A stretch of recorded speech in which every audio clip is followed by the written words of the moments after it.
All right. So, really, can you start by just talking about your personal journey? Like, how did you start Sure. screenwriting in the first place? So I started screenwriting at my undergraduate university. Really, I went to school for filmmaking, and I thought I wanted to be a cinematographer, actually.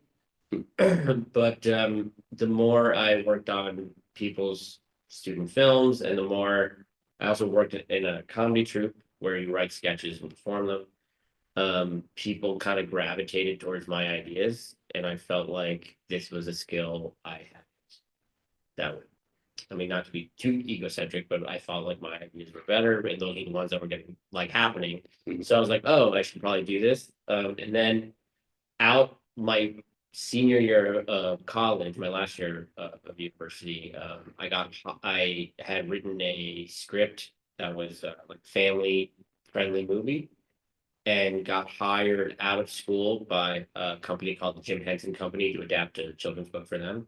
Mhm.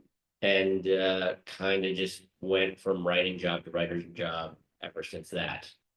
Um, that first job was a very steep learning curve, and I learned a lot on that.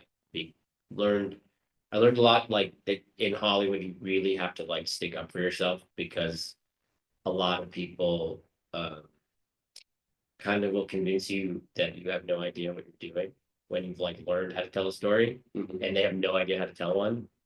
Um, but then after that, I learned. I went around town. I started pitching on projects. I sold a couple, um, and then I got staffed on a television show, which is a whole other crazy ball of wax in terms of the amount of writing you're doing, and like on very, very little sleep, trying to write new scripts based on the characters and like kind of keep stories in your head, which is a really kind of difficult thing to do, Mhm. especially when you're working with only like it was a small writer's room. I think it was like five other people. That's it. And then yeah, I got to start directing one of my first audio drama. And that was also another. It's interesting in entertainment. It's almost like they pay you to learn in a lot of ways, Mhm. and you kind of have to learn it all yourself. I feel like in terms of, sorry, jumping ahead here. I having looked at everyone's questions that they submitted, I think a lot of students, especially like film students, think that there is like a very clear like roadmap to things, and like very clear steps to take, right? When especially in production or like directing or writing or any of these things. And there are a lot of guidelines, and a lot of people do the same things because they find that they work. But what I've found in like my 16 years of experience, or I guess 17, is like the the amount of each director I've met, whether it's like Steven Soderbergh, whoever, Mhm. every production they reinvent it. They reinvent every process that they do. And so you're like, oh, I guess that is what it means to be creative, because every project has its own problems. Every project has its own crazy solutions that you're going to come up with. So the, it's simple advice, but the best advice is just to be open, you know? Right. And that's also something that I've also found in my experience that Yeah. there is no linear path. Yes. You have to just go with the flow. Mhm. Be continue working on what you're working on, Yeah. and the steps they just come along the way. Yeah. Yeah. Just be open. So how do you use your early experience when you're writing? Like how do you get inspired How do I get inspired? for writing? So that is an interesting question. Inspiration, not to wax too poetically, but going back to the Greeks, it's like the muses need to speak to you. That's what I think like inspiration is. I wholeheartedly believe that. And sometimes they're not speaking at all, which stinks. Mhm. Um, and you kind of, what I do is I watch a lot of movies, I read a lot of books, and I take a lot of really long walks in nature or like at the beach or wherever. Mhm. And you know, sometimes none of that works, and sometimes it just takes your mind to relax. But I think the most important thing, certainly for a writer, is even if you're stuck on a project, write every day. Every day. It's always a battle. But the blank page is terrifying.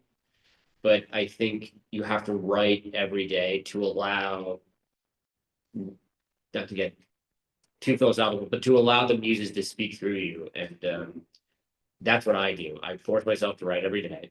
And I watch as much as I can. I read. And all the time, like juggling, you know, my family, uh, work. But I think Stephen King, who is one of the most prolific writers in the world, always says like you don't have enough time to read, you don't have enough time to write. And I think there is some truth to that because you kind of writing is a exercise, which is why like in our class I always talk about how it feels like we're bearing our souls to each other because it is that I think, and you have to feed your soul. So I think to do that, I do that through like reading and watching stuff. Um, And yeah. and do you believe like you can write in isolation, or do you need feedback? What do you think about it? No, I think. How do you mean? Do you mean Like you, if you wrote something and then just locked it away? Is that what you mean?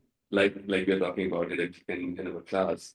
Yeah. We are talking about our stories, and we have people to share it with. I think it's you want to hear everybody's opinion, but have the most confidence in yourself that you know what's correct.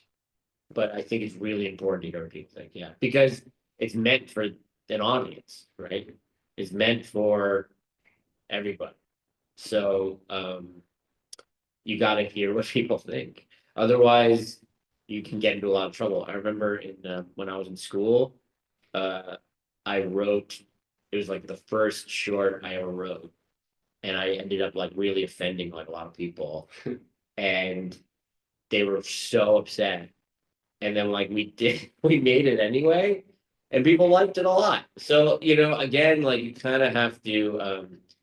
It was really silly. So it was like I think that they didn't understand like the tone. You know what I mean? And sometimes that is when things get really tricky. Is when like you're not conveying the tone on the page or you're not pitching it right, and you can only, especially as a director, which you are. Uh, you have to be like, well, I just have to like do it and show you what I'm doing.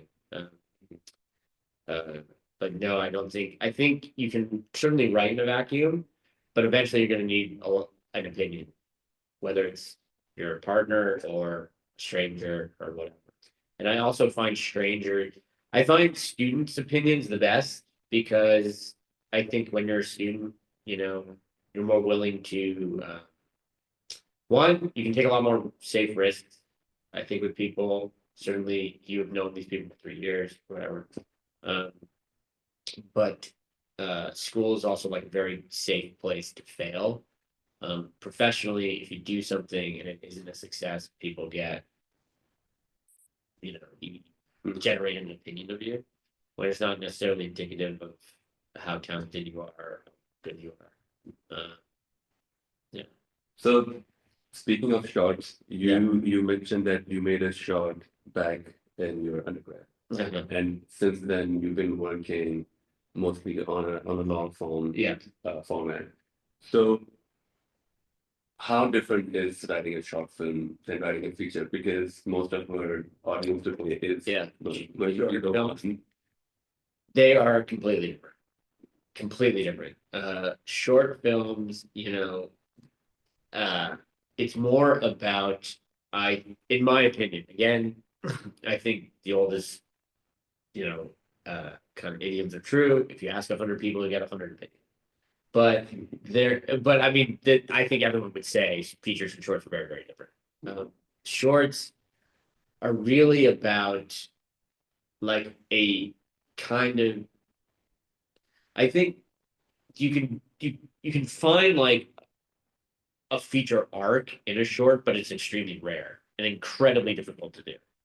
Uh, characters sometimes it's usually just like a moment in time, but it leads on like a big revelation or like a decision someone has to make or something like that are always the best. Or it's just like showcasing a character, and they can all be successful in different ways. But in a feature, the most in the West, it's like the most successful thing that like feature length storytelling that has worked includes character arcs and like these kind of traditional things that you see coming out of Hollywood. But and those I think in terms of telling the story work the best. But I'm not. There has to be. I'm not necessarily sure in a short you have to tell a full story or show some sort of transformation, because I've seen shorts that work brilliantly that aren't that. I mean, there can be a short that's just like a visual poem and it works great. Or, it's like I think this one won an Oscar when Kobe Bryant made like his love letter to basketball. That's a great, powerful short. It's very emotional. People who follow the NBA, still watch it and cry, and that is just like a visual essay. So there are many shorts take a lot are there's a lot more leeway. You can be a lot more creative, but shorts are also about precision. You can't. There's a lot less wastefulness done in a short. Like everything is a lot more intentional, I find. There's a lot of features out there that don't, and sometimes they work, sometimes they don't. So when for our audience today, when you're writing, when you're crafting a short film and you're trying to write a short screenplay, what is the creative process of starting to write a screenplay of a short film? So both I use the same process kind of thing where I start with like towards the end. When I start writing a feature, I think about the low point.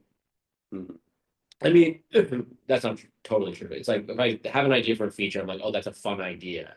And then I start being like, okay, what could the low point be? In a short, it's like, what is the emotion I want people to feel after it's over? And that's kind of where I start if I was gonna do one. It's like you kind of like that's basically it. It's like starting with a feeling.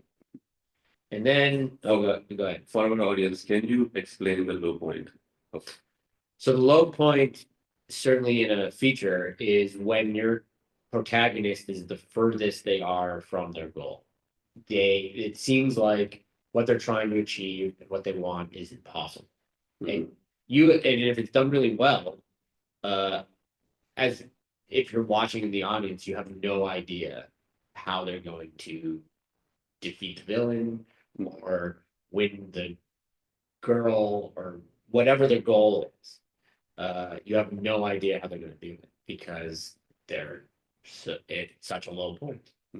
That's why it's called low. And how would we translate that into a short film? Is it the moment when they are making a decision? I would say a low point can often come at the end.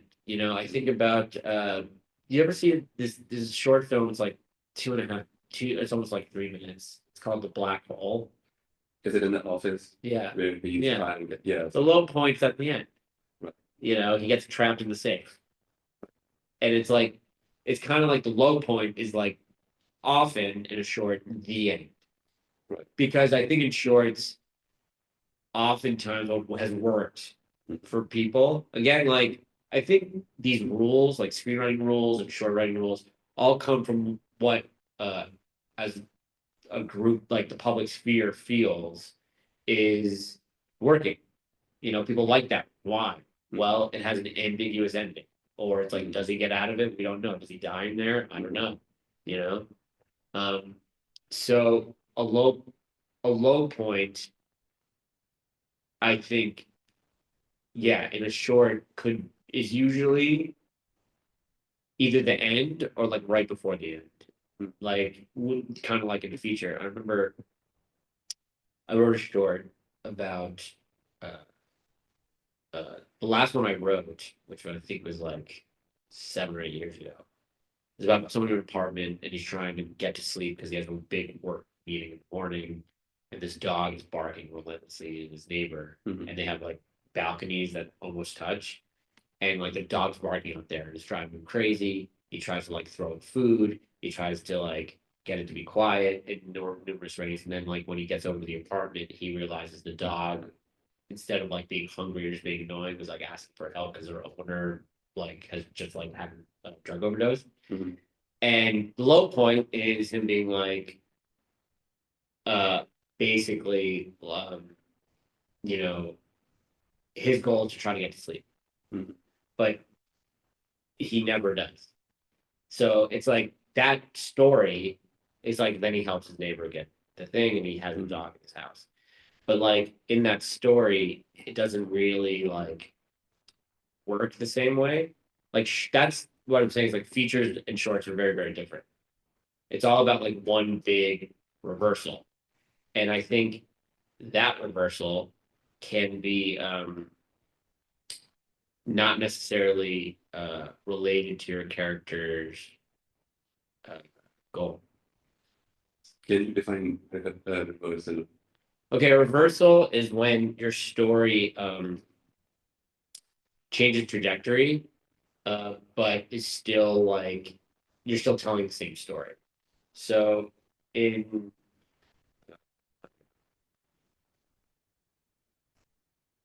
Back to the Future, when Marty McFly goes back to the past, when he a big reversal is when they decide, okay, we have to wait a week to get the car struck by lightning. Because they're like, okay. Or a big reversal is when they decide that they have to get his parents to fall in love with each other.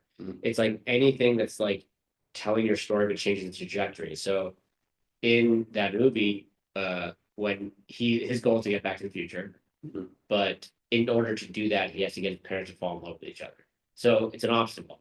It's an obstacle on the journey, but instead of like raising the stakes, it almost um change it. It's like a mini goal. Yeah.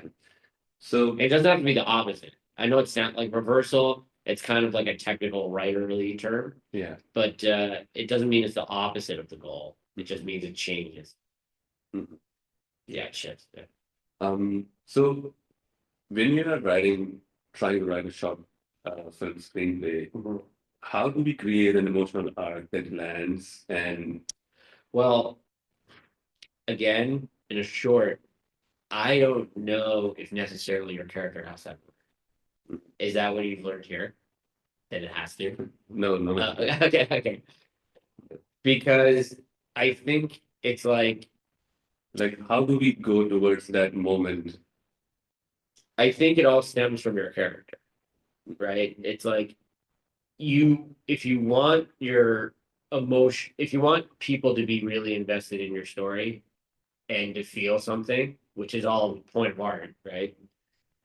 Uh, they really need to be invested in your character and relate to them and feel for them. That's how. And in your opinion, how do we make our character relatable to the audience? How do you make them relatable? Uh, I mean, I think as long as like, as long as I mean, that's an interesting question. How do you make a character relatable? Uh, I would say give them problems that people have every day. You know, everyone knows what it's like to have someone in your life that is a pain in the butt or is holding them back from doing what they want. Or again, I think the more I write, the more I learn that like core governing about like dynamics are what people relate to, like greed, jealousy, betrayal, whatever. You know, like those kind of core things that everyone feels just have your character be dealing with those emotions, and people will probably relate to it. Yeah. A couple of days ago, I attended the Billy Ray workshop. Yeah, what did he Was- say? In which he said that think of your story and their characters as if they were in high school.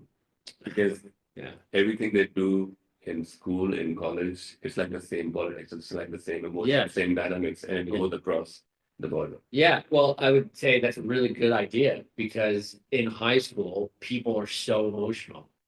Any little thing can be taken as like, oh, I hate that guy or I hate that girl or whatever. Like, I can't believe they said that. It's like as an adult, you find all the emotions wrapped up in adolescence kind of petty, right? But at their core, they are the same things that really people relate to because everyone goes through adolescence. So most of the people who are watching, if they were to create this short film, they would find limitations in terms of production. So Yeah. what do they need to keep in mind about their character, about their stories? Okay. So practically, first things I would do, make lists, make a lot of lists. Before you get even into character, whatever. What do you have when it comes to free stuff? Locations, places, actors you can use that are like looking to just be in something.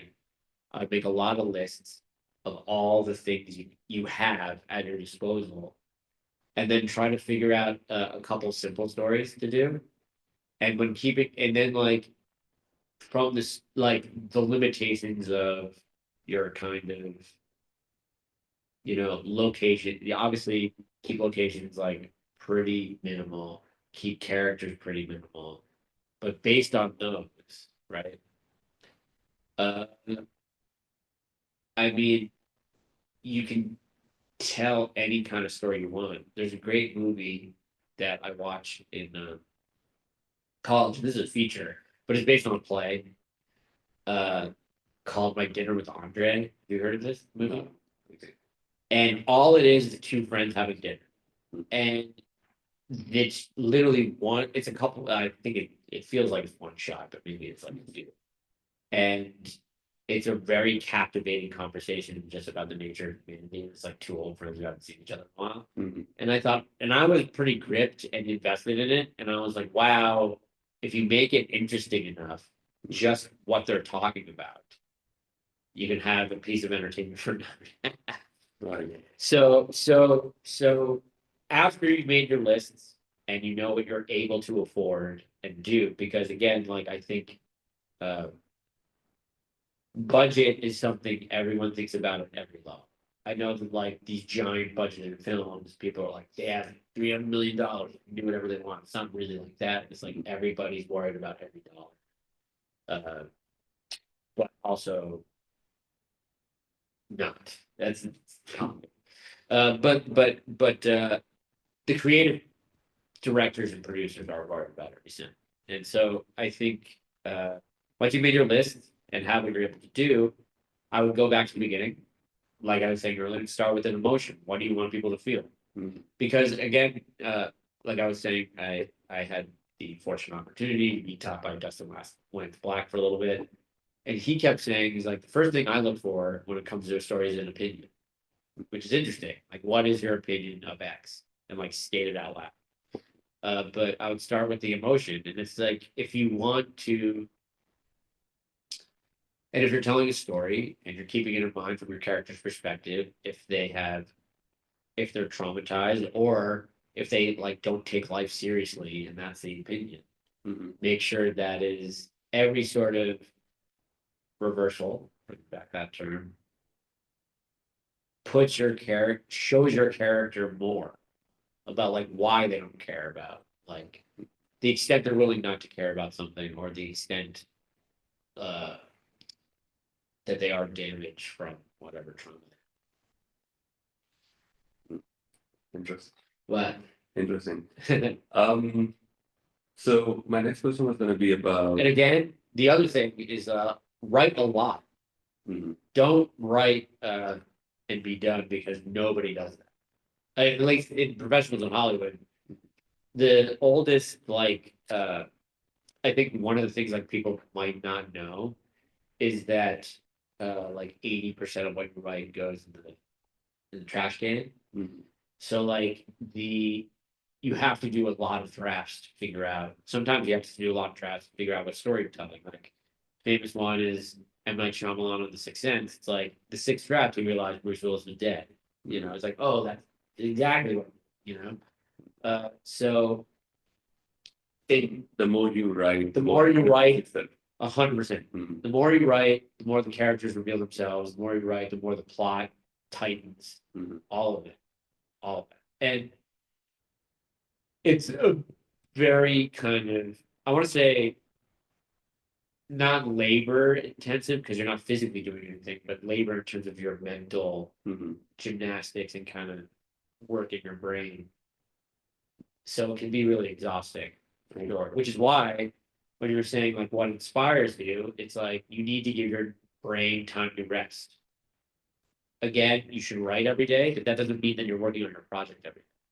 It's like you can do what I do, which is morning pages, which I didn't do this morning, but I'll do later. Which is just like you write like 3 pages of just like whatever you're feeling or thinking. It's almost like a journal. Okay. But or you can give yourself a topic if you need to. But uh if you're stuck or if you're tired of your project, which happens to everybody, uh, you know, feed your soul. Yeah. So, so since writing, filmmaking in general is like a collaborative process, right? But writing, after you finish writing, you're working with directors, you're working with producers, showrunners.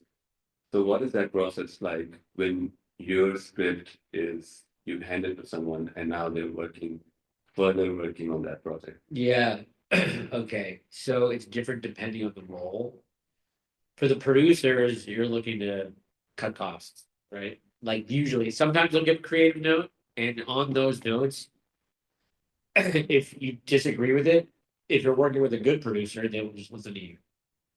Be like, no, that's the wrong thing for the character, or whatever it is. But when it comes to the budget, if they need you to combine characters or locations or whatever it might be, you should listen to them and help them. If you're talking to the director, ultimately the onus moves shift from you to them, and it becomes their project. So your job as a writer is to constantly make sure that if it's a healthy collaboration, to make sure that they are taking care of the story and the characters. They might have a lot of different ideas. They might have a lot of different ideas about who the character is. But in those instances, I would encourage you. It's very difficult to do and painful to do, but be open and let go, because it is a collaboration. They are going to have ideas, uh, and you kind of should be open to them, and but help them understand where you're coming from, and constantly tell them, be in their ear if they're doing something you feel like is untrue. Mhm. And you just have an open and honest dialogue. Now, within that, because it is their movie, it stops with them. It's like ultimately they want you to do something you think is wrong. After you voice your opinion, you kind of have to roll with it. But I would also say be very, very careful who you pick. Mhm. Because the project starts with you. You're gonna know it better than everybody. You'll know it better than the producer, better than the director, better than the actors. Uh, and you know it better than everybody. So it is your choice who you get to work with. I mean, we're all writers and creators are desperate to get something every time. But don't if you don't trust the person, and if you that don't do it. It's uh, I would also say in kind of your desperation, or not desperation, but in the creative field, like It is a great job. And it is a wonderful way of expressing yourself, but it's never worth doing anything unethical. Ever. Right. So most of us would be writing, producing, Yeah. also be part of post-production. And I also want to add that these are three different stages where you rewrite. Yeah. Do you want to put any emphasis on that? So the screenplay, when it's done at the pre-production stage, is the blueprint. Right? It literally is like the blueprint for the building. Then, as your production goes on, certain things might reveal themselves to you as more important still, because it's, again, as you said, it's an ongoing process, right? So, and during production, it's like live. Everything's alive. Your actors are doing things that you didn't anticipate. They're doing good things, bad things, whatever. And so if you are leaning into what's working, you'll obviously like either be pitching new ways of doing it or rewriting something based on what an actor, like what a person might be doing, or that director might ask you to do that. I would say, again, be open to continue working on it, but in the back of your mind, you have to juggle what the story is. Uh, it's very difficult to do. There's a couple of great examples of it. There's a film called Glory about the American Civil War and about a black regiment. And on the set of that movie, Edward Zwick realized that like Denzel Washington was like incredible. You know, that he had never met him before in that movie. And he was so good during the production of that movie. He's the director and he just started like writing more scenes for him to do. And it ended up getting an Oscar nomination on, you know, all the rest of it. But I think you know, again, like be open to understand that once you're in production, the script is still not finished. Then in post-production, when you're working with what you have, what I like to do, and uh, this is also something that Penny Marshall, who is a great director and a good actor in her own right, is when you sit in the editing phase. She would do this with her brother, and I've done this before for friends and with friends. Is you sit in the editing phase and you just shout out wild lines that you think could improve the story, and you can either record those in ADR, just drop it into a scene. But if you need a character to actually say it, then or like you need to see someone say it, then we need to shoot that. But it's constantly evolving. I think obviously in post things are more set in stone, so you get a little bit more creative if you have to add lines. But obviously you're not rewriting whole scenes. So for those of us who are strictly into writing, Yeah. and since writing is not a viable thing in Pakistan, Yeah. what would you advise for writers who would want to explore more avenues for writing? Before I get to that, just one thing I wanted to add. Okay, so I met uh God, this is 12 years ago. I met a guy named Len Wein before he died. The guy who created a character named Wolverine. Do you know Wolverine? Yeah. From the X-Men? Okay. And he told me that as a writer, because it's difficult everywhere, obviously much more difficult where all of you are from. That if anybody gives you a chance to publish anything, take it, which is what led me to audio drama in the first place, which is also, I would say, a very like good avenue to create a story. You know, you don't need a lot. You need like basically microphone, laptop, and that's it. You can work on it, drop in some effects and create beats, whatever, all just on your computer, and then upload it somewhere. So I would say, in terms of writing, like walk through whatever doors can be open to you and just continue to do it. I mean, again, audio drama is not a bad way to go. That's what really kickstarted my career. I mean, it's interesting. Hollywood's in flux, so like I had a pretty kind of not stereotypical sounding, but there is no stereotypical writing career. Uh, Career in Hollywood before I did audio dramas. I, pitched things, staffed on things, but those are really hard to get and do. Well, because those jobs became more scarce as my time went on. So I felt like I had to do things more independently, and audio drama was cheaper than the scope of an audio drama series was a lot larger than doing a short.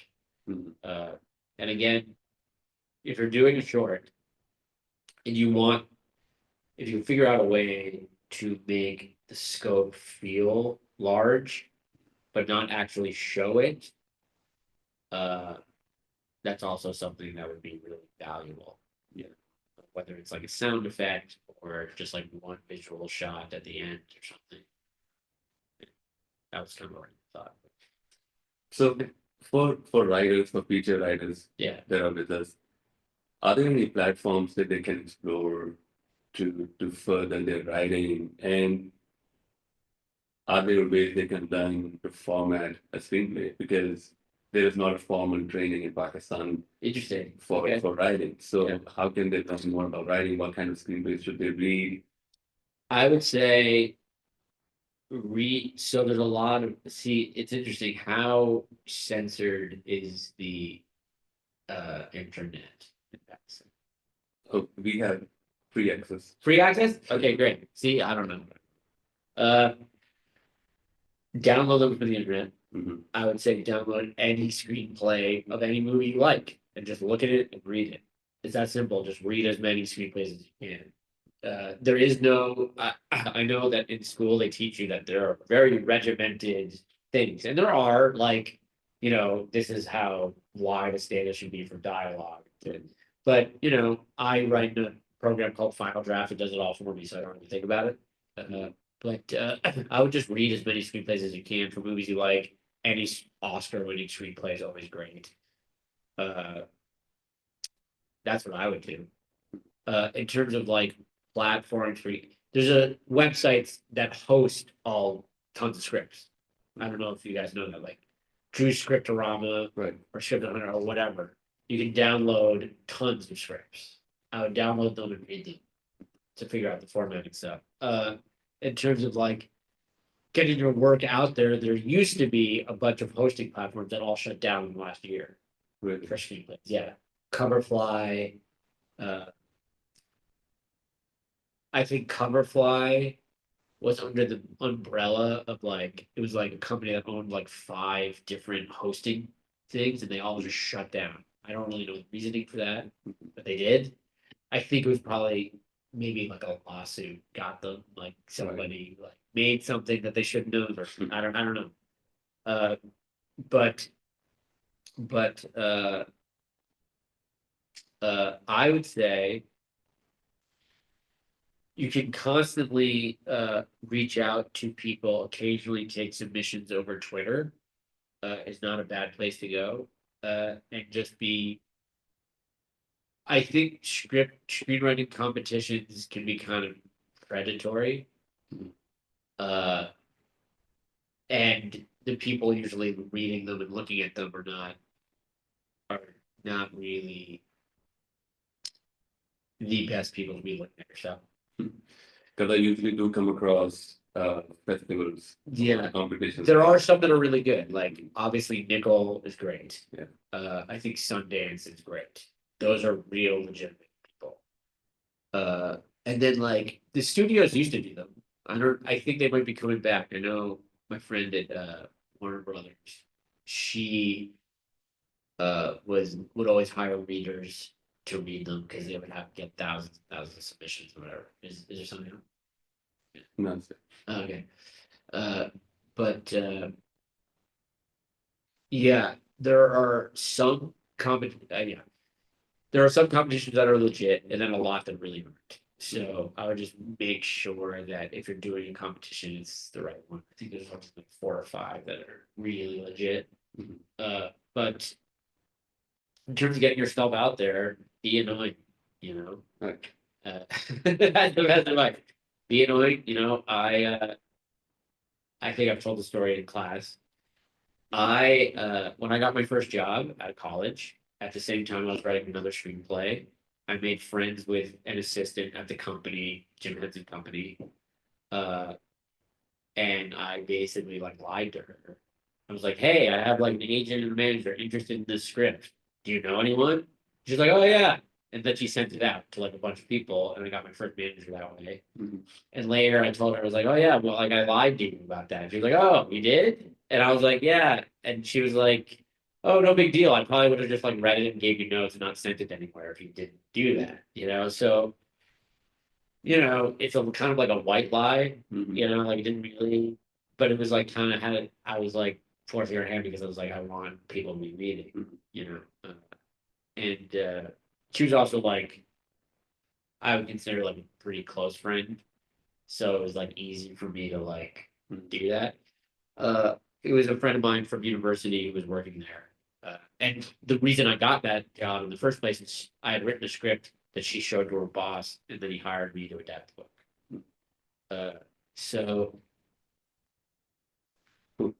So yeah, coming back to the creative process, sure. writing, we usually hear the word writer's block.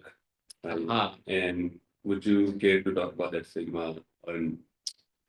So I would ask anyone who has it, like, to articulate how they have it. You know, like if you're not coming up with an idea, I think this is gonna sound harsh, but I think it's out of like laziness. I think there's a lot of reasons like that people do. And I don't mean when you're stuck. That's a different thing. If you can't figure out how to fix your story, or like you're at a point in your screenplay where you don't know what to do next, that's way different. That's not having writer's block. It's just being stuck, when you don't know what to do. Not having an idea to write, or not having like is that what you mean? Is by writer's block you mean stuck? Yeah. Yeah, when you're stuck. So when you're stuck, uh, the base when you're stuck, that's when I go back to the drawing board. I'm like, okay, what is the structure of a screenplay? What is the structure of a scene?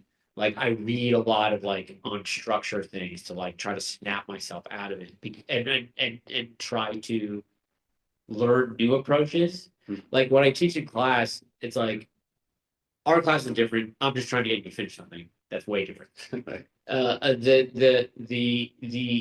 But when you're stuck, it's almost like we should do a class here, just like on being stuck, I think. Yeah. Because then you can learn all sorts of different like structures for stories. Because there's a lot of different structures and a lot of different theories. Like you know, the story circles, all sorts of things. But all these things are designed to unstick you. And when you're stuck, again, like I try to feed my soul by watching, reading. I take a break, I walk, I do a lot of walking, and just like being in my thoughts. And then I read a lot on structure. That's what I do to unstick myself. And sometimes it doesn't work, and then I just force myself to write a bad version of it. I'm like, I'll deal with it later. But I usually it depends how long I'm stuck for. Like if I'm stuck for like 2 weeks on one thing, it's too long for me.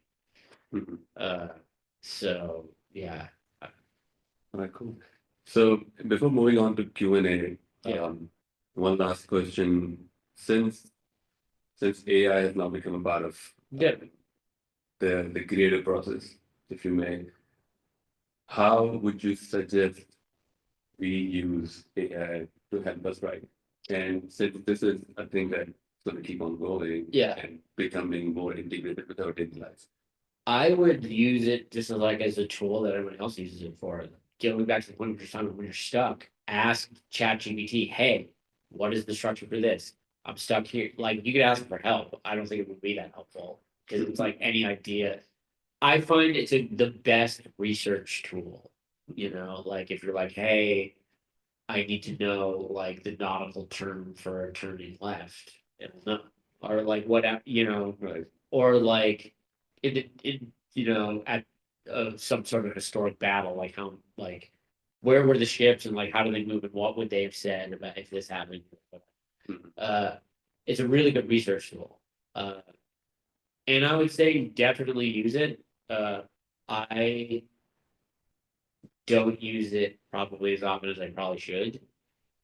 Uh, but I think people are afraid of it for a lot of reasons in the creative field because it's affecting people's livelihoods and jobs. Mhm.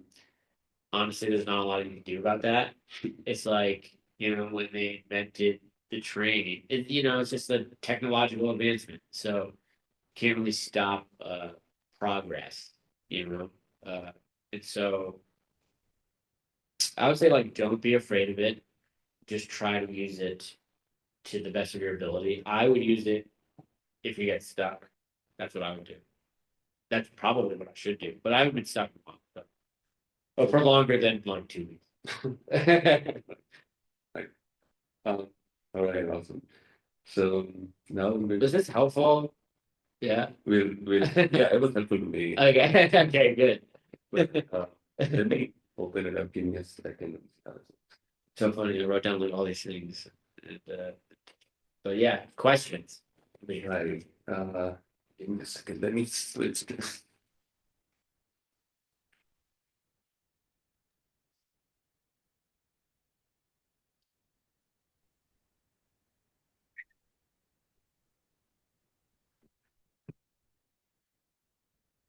Okay, so hey guys, if you can hear me, which you should have, um, if you have any questions, you can unmute yourself and you can ask straight away, or you can raise your hand, and or if you would like, you can put your questions in the chat, and we will do our best to answer that.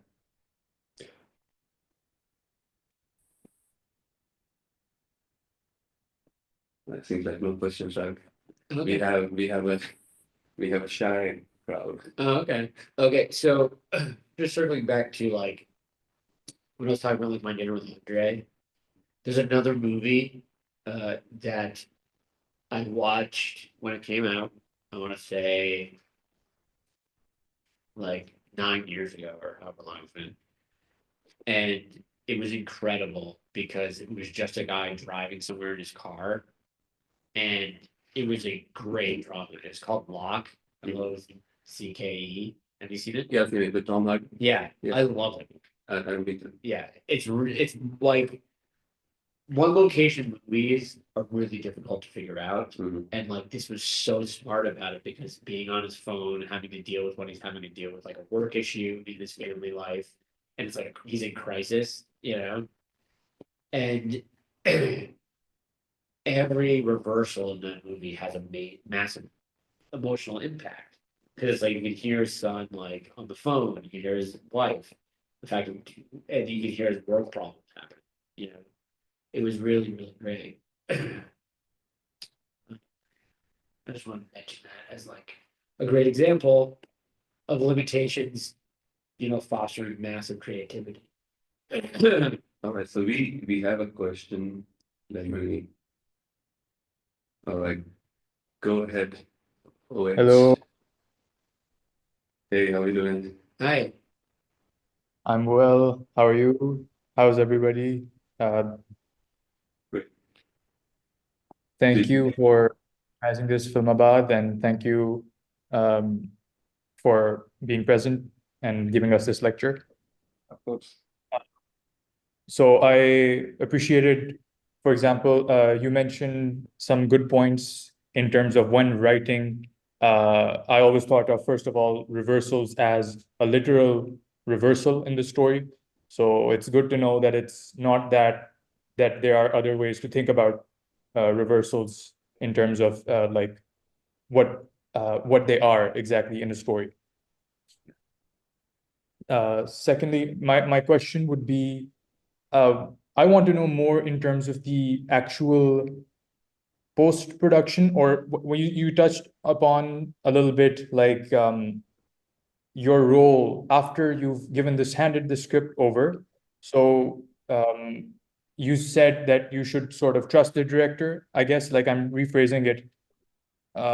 But is there, in what capacity do you, are you still involved? Is it like in some sort of, do you try to be involved in larger group meetings with the above the line crew? Or is it something that, are you continue to write? Do you continue to write, or is it just giving suggestions at that point after you've handed over the script? So, Also, okay. yeah, please, sorry. Was there another part of your question? I'm sorry. No, that's it. Okay. So, I would say go to every meeting they will allow you to go to, because you have no idea what they're gonna do. I would also say, you, I like to think of it, every production's like a ship, or like the Titanic or something. And the captain of the ship is the director. You are the navigator. Okay. So it's like you're trying to help them get to the destination, even though and you're the one who mapped out the route in the screenplay. But producers and directors will, for lack of sticking with this metaphor, it's like we'll drop icebergs in your way. And it's like up to you to figure out how to navigate around it, or tell them, get rid of it, so your input, but it depends on the person, and it depends on the the director and the producers, if they're open to that.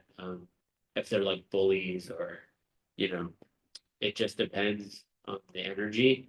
I would say go to every meeting that they will allow you to go to, and be as vocal as you can be, because no one knows the story better than you. But the director's your boss. Okay, You got it. Thank you. thank you so much for the question. Okay, Yeah. can you guys hear me? Yeah. We can Oh, hear okay, you. perfect. Again, I would just like to take this moment, and I really appreciate it, Willie, and thank you so much again. No, happy to also do it again if there's more questions or This whatever. this has been like very informative. I was pretty excited for it because I mean, you pretty much cleared up the things that I had to ask you. So technically, I don't Okay. really, I don't really have a very solid question that I want to ask you, because you kind of explained it during the session. And the people that are listening right now, please don't be shy or afraid to ask a question. If you guys are writing a script, if there's something you guys want to know, Willie is here, and he can try to answer your question, and trying to like guide you in whatever you're stuck with. So yeah, let's just. Okay, we have a question from Hamza. Hamza, you can go ahead. Okay. Hello. Hi. Hi, can you guys hear me? Yes, Yeah. we can hear you perfectly. Awesome. So my question, basically, I work in advertising, and we do also have to write stories and scripts. And there's, on one hand, there's this raw creative process that a person has that they're really protective about. But then you get these stakeholders, like in your case, probably like executives, or other stakeholders who want a certain objective. So how do you keep the rawness of your idea while trying to cater it to what executives want, if that question makes sense? Yeah, it does make sense. So in advertising, it's very different, because you're like dealing with a client, right? In like entertainment, all these people have very strong opinions, but you kind of have to tell. I got very used to telling people no. If they have a bad idea, or something that is like very contrary to what the core of the idea, you have to be open and closed at the same time. So it's open, but like not too open, like if they have something that's running contrary to the core of the idea, you just have to, what I found the most effective thing is when they bring up points, I'll tell them I'll think about it, and then I will literally write like a long email justifying why I made the choice that I made and why theirs will not work. I found that people tend to be really reasonable if you give good explanations. Or because honestly, in entertainment, a lot of people just need to justify their job. So they're saying things that will kind of blow up the story or blow up the just to make sure that their boss heard them speak. So there's a lot of uh, motivations in some of these projects that have nothing to do with uh, the project itself. Sometimes it's just bad to ask in politics. Yeah, exactly. So I would say be open, but also if you can't, dealing with clients a little different because you kind of have to figure out a way to like help give them what they want a little bit, like a little bit. But if it's too big of an ask, just justify the choice you made, and hope they hear it. I guess. I I haven't worked in advertising, so I don't know how high the stakes are if you say like no. But yeah. It's Um, kind of like the same because, like, on one hand, you have a creative holding on to the essence of their idea, and then Yeah. someone else who's like trying to, make it match to an objective. So it is quite Yeah. the same. Thank you so much. That answers it. Yeah, it's a delicate dance for sure. Yeah, no problem. Yeah. Thank you so much. We have a question in the chat. Yeah. So, Willie, you mentioned you started off as a cinematographer. How has that shaped the way you write scripts? Do you find yourself framing scenes visually as you go? Interesting. Well, I in school, I had made like when I was a teenager shorts and like people responded to how they were shot. But then in school, I realized like I don't have the best technical mind. And I feel like photographers and cinematographers have like very like that. But to answer your question is no, I find myself overwriting certainly when I'm writing fast from a like kind of more like character and dialogue perspective actually, as opposed to a visual one. Uh I think that those habits of mine that I have where I'm like I'm overwriting from a just like a character and dramatic perspective are bad habits. Especially if you're talking about a short or a feature, it's like writing visually is certainly a huge part of that. Uh and one of the most important parts of it. But I find my writing to be less visual, I mean, than I would like, honestly. Uh, but uh, I mean, most as we go back to like circle back to the beginning, the most important thing is emotional connection. Even if you aren't writing anything visual, if people can feel the emotional impact of the journey your characters are on, then the visuals matter less. Like the two movies I brought up, like Dinner with Andre, they're just in a restaurant. It's not visually that good. Yeah, but it has a great visualist directing it. But at the same time, it's just to do on a dinner. You can't make it that great, right? Mm. And then we talk about Locke. That's just a guy driving somewhere. Yeah. So it is really important to write visually, but I think the drama of the story is the most important. Thank you so much, Talha, for that question. We have another question from Akif, and Akif asked that how can you effectively summarize a story in 1 minute, including the beginning, middle, and end, when considering a character arc? How do you decide whether to tell the story as a short narrative or a feature length film? Huh. Okay, I felt like there were like more than one question. Yeah. I think the first part of it is that how do you tell your story in 1 minute? How do you tell a story in 1 minute? You keep it vague, and then I would also leave it on the hook. Okay, the last big movie I sold was to New Line uh I think it was like 3 years ago. And it was I'll give you the pitch, the like 2 minute pitch, or however long it takes. Okay, so it's about a young woman who's going to visit her who's home for the first time in her estranged father's mansion. She's the daughter of a billionaire, and he's recently died, and she's there for the funeral. And while she's there, uh, a bunch of guys break into the house, and it's a home invasion.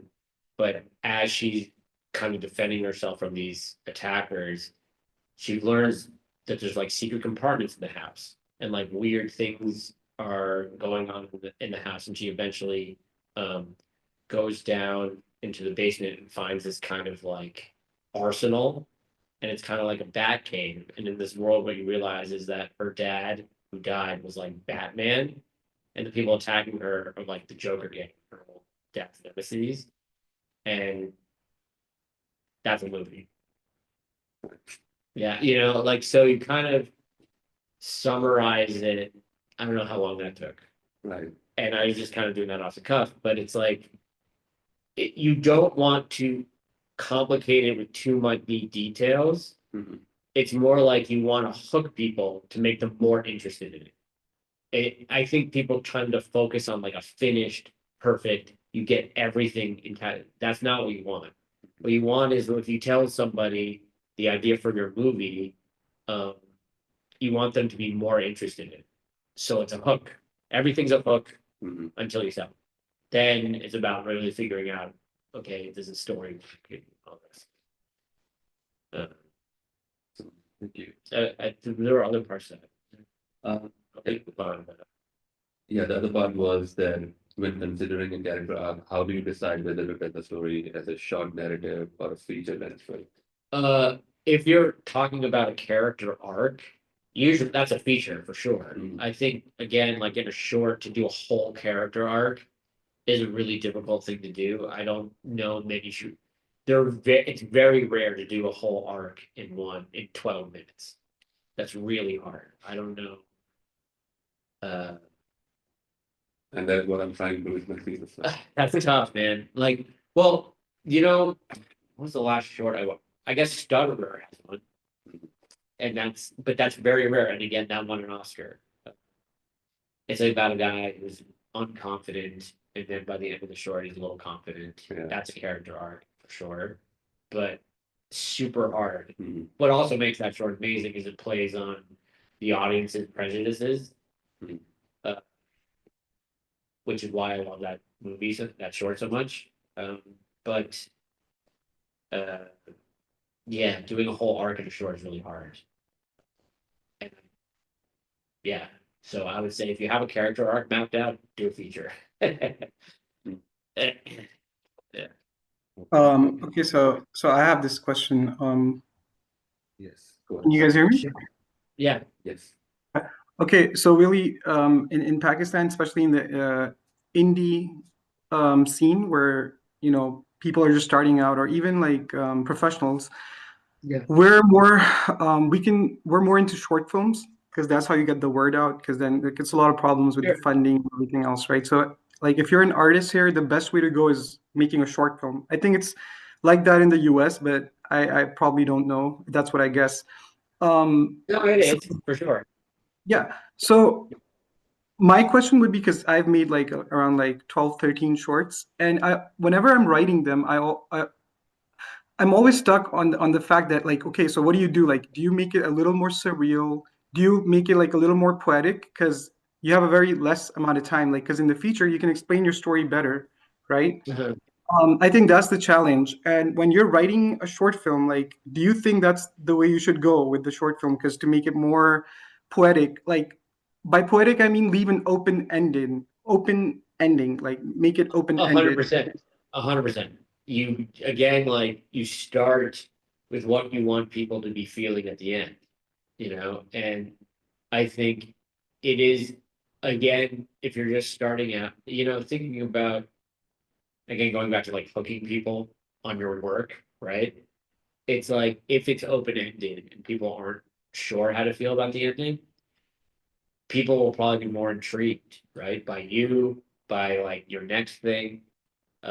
So definitely.